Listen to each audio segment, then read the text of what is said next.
Ang mabuting balita ng Panginoon ayon kay San Juan. Lumabas uli si Pilato at sinabi sa kanila, "Ihaharap ko siya sa inyo upang malaman ninyo na wala akong makitang kasalanan niya." At inilabas si Jesus na may koronang tinik at balabal na purpura. Sinabi sa kanila ni Pilato, "Narito ang tao." Pagkakita sa kanya ng mga punong saserdote at ng mga bantay, sila'y sumigaw, "Ipako siya sa krus! Ipako sa krus!" Sinabi ni Pilato, "Kunin ninyo siya at kayo ang magpako sa kanya. Wala akong makitang kasalanan niya." Sumagot ang mga Hudyo, "Ayon sa aming kautusay, nararapat siyang mamatay, sapagkat siya'y nagpapanggap na anak ng Diyos." Nakatayo sa tabi ng krus ni Jesus ang kanyang ina at ang kapatid na babae nitong si Maria, na asawa ni Cleopas. Naroon din si Maria Magdalena. Nang makita ni Jesus ang kanyang ina at ang minamahal niyang alagad sa tabi nito, kanyang sinabi, "Ginang, narito ang inyong anak." At sinabi sa alagad, "Narito ang iyong ina." Mula noon, siya'y pinatira ng alagad na ito sa kanyang bahay.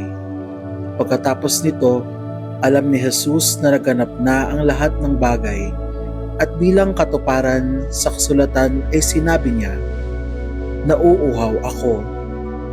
May isang mungkok doon na puno ng maasim na alak. Itinubog nila rito ang isang espongha, kinabit sa sanga ng isopo at idiniit sa kanyang bibig. Nang masipsip ni Jesus ang alak ay kanyang sinabi, "Naganap na."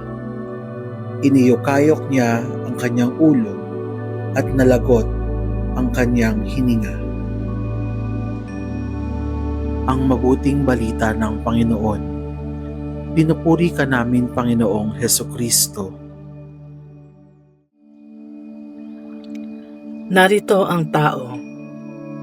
Walang natagpo ang krimen si Pilato kay Jesus, pero sumakay siya sa pamumulitika para sa ikagagalak ng mga nagsasakdal sa Panginoon.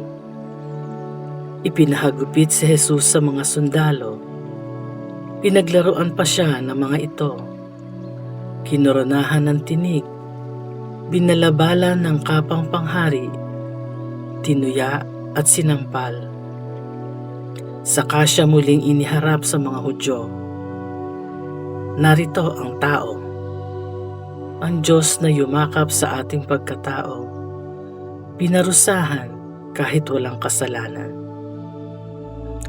Ang paghamak na tinanggap, tanda ng sukat at lalim ng pag-ibig para sa sangkatauhan.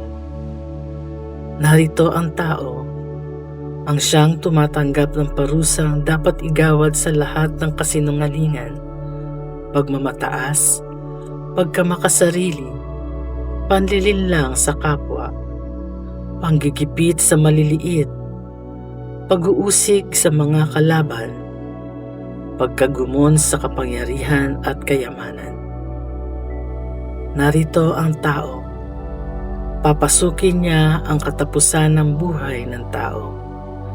Dadalhin doon ang hindi napapawing liwanag, hihipuin ang kadiliman at kasawian, at paninibaguhin ito sa kanyang pagmamahal.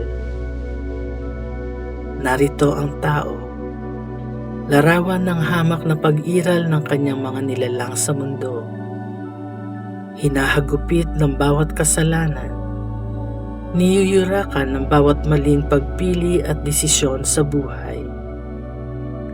Anyayahan natin ang presensya ni Kristo sa mga karanasang ito.